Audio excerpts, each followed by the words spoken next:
I'm here with Nichole Williams. And Nichole, first off, just tell us a little bit about yourself. Well, I'm a Kingsport native. I was born and raised in Kingsport and graduated from Dobbins-Bennett in 2004. I was a young mother, so I waited until I had my oldest daughter when I was 20, so I waited until she started kindergarten to go back to school. I went to Northeast State where I studied speech communication, and while I was there, I was the vice president of the History Club. I was on the president's list. I was in Phi Theta Kappa, and I was published in the Who's Who, and I also interned with Congressman Phil Rowe at his local office in Kingsport. I had planned on going to law school to do constitutional law because drafting legislation is the only way to change things in the federal government, but I got sucked into the car business for about 5 years, and I think that's why you get lawyers and politicians and used car salesmen kind of all lumped in the same category. It takes a certain skill set. You've got to be able to present your agenda and convince somebody to act with a sense of urgency, or you're just not going to get anything accomplished. But the most important thing is being able to talk to people, I think. So why have you decided to run for election?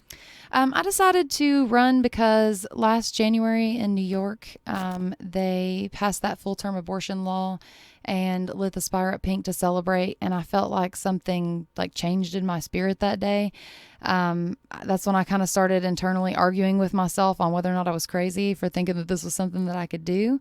And I guess I just pushed it back until about April. And that's when I kind of started looking into what I could do to even run when the election even was. And then in July, I set up my Facebook page for Congress. In August, I registered with the FEC. And then I started just going to all the fairs and fall festivals and Christmas parades and gun shows and volunteer fire departments and Farm Bureau meetings and bull riding events. And I've been everywhere like Johnny Cash. But I am really trying to do this the right way, the grassroots way, because I feel like our district is deserving of someone who's willing to work hard for this seat and not someone who's just trying to buy their way in. So I've tried to meet as many people as possible. I've given out over 30,000 cards by hand.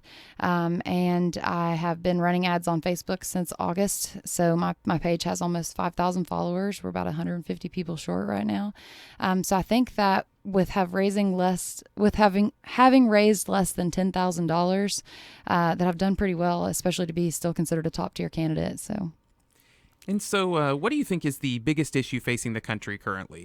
I actually got asked this question when I was speaking at the Greater Kingsport Republican Women's meeting the other day, and I'll give you the same answer I gave them. I think that the greatest problem in our country right now is the media.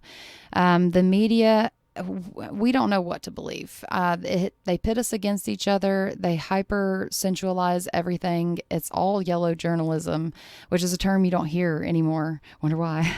But it's just, we have to have accountability for the media. They can't continue to manipulate the public. I think that the coronavirus was a big eye opener for everybody with how easily influenced everyone is by the media, and everybody, all these different companies jumping on board, just going right in with all these guidelines and stuff, which I'm not a big fan of, especially now that this whole quarantine thing is supposed to be over, and now they want to continue these regulations and force everybody to wear face masks. And I like seeing people's faces. I like seeing people smile. And I like people to have the freedom to work without a face mask. That's just insane. I mean, we've lived our whole lives and never had to do anything like this. So I'm a Christian, and I think that Ecclesiastes says that there's nothing new under the sun, and I think that God has rightly prepared us to live in this environment, and I think that's all we should be concerned with at this time. So narrowing it down, what do you think is the biggest problem facing Tennessee? I would definitely say jobs. During my listening tour that I've gone on, talking with all the different mayors and stuff, I haven't got to all of the different mayors, but I've got to a lot of them with the different issues that are facing each county. I know that Cocke County is about to lose ConAgra, and that's like 40% of the jobs for their entire county, so that's a big deal. And also in Mountain City, there are so many things that they could use up there, just small things that could really be helpful for them. They have a 5-acre piece of land up there that is on the National Forest, the Cherokee National Forest, and it's surrounded on all 3 sides by the National Forest. Well, they wanted to take that and trade it for 5 acres on the lake so they could open up, a campground and have some money coming in for the city. And, National Park Service won't work with them. So those are things that I'm looking at fixing. People are asking me, what are the first things you're going to do when you get there? Well, the first thing I want to do is take care of our district, and then I want to take care of America. So what are your specific plans if you are elected? Well, I guess my big top 3 are restoring the Constitution to its original intent. And that sounds a little cliche, so I'll explain what I mean by that. I am the type of person that has to look back in America for the root of a problem, because if we don't fix the root of the problem, everything else is just a Band-Aid. And I think that we have so many Band-Aids slapped on America right now. That's why we're in the position that we're in with everything that's going on. So I look back at President Wilson, which I have the top 3 worst presidents ranked as President Wilson, then FDR, then Obama. But President Wilson, it was 1913. This is when the creation of the Federal Reserve happened, and they passed the 16th and 17th Amendment to the Constitution.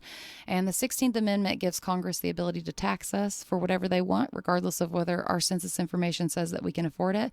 And then the only thing standing in the way of that would be state sovereignty, which is why they passed the 17th Amendment, which made our senator election a general election, because prior to that, our state legislatures actually chose who our senators were going to be.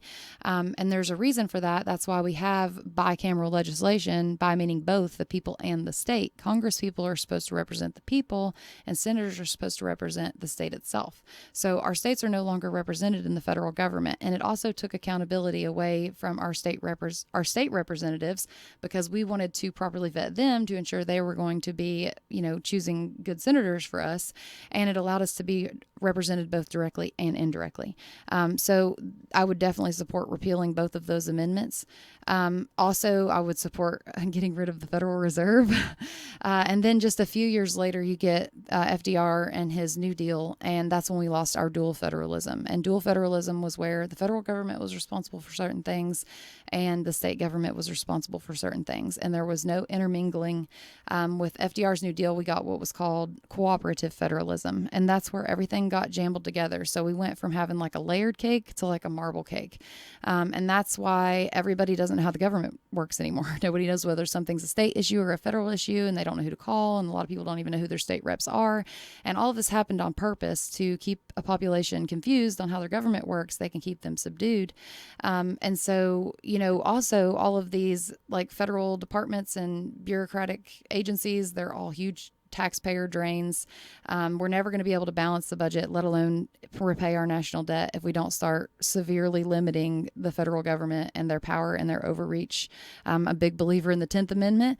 So all powers that aren't specifically granted to the federal government are supposed to remain with us in the state. And they're not, and they don't even care about the 10th Amendment at all. So I would definitely, support severely limiting those. And then I'm a diehard supporter of the Second Amendment.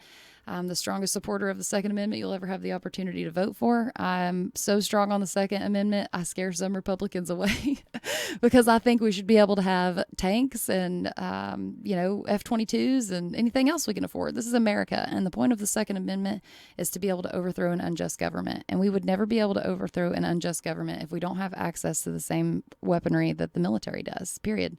So, and then my third big thing is ending abortion. And is there anything else you'd like to say before we go? Well, I think that it's imperative that we start presenting conservatism with youthfulness, because I have 3 daughters, like I said, 13, 12, and 5, and I'm terrified of what our country is going to look like in the next 10 to 15 years when the majority of our voting population, our conservative voting population, is gone. And there's no one left to support hard work and the American dream and make sure that we don't end up like Venezuela. And it's also the 100-year anniversary of women's suffrage, and we have never had a female congresswoman in our district. So I'm hoping to be able to do both of those things this year and to represent Tennessee with conservative youthfulness. And I hope you all will vote for me on August 6th. Early voting starts July 17th. Well, I want to thank Nichole Williams for joining us today.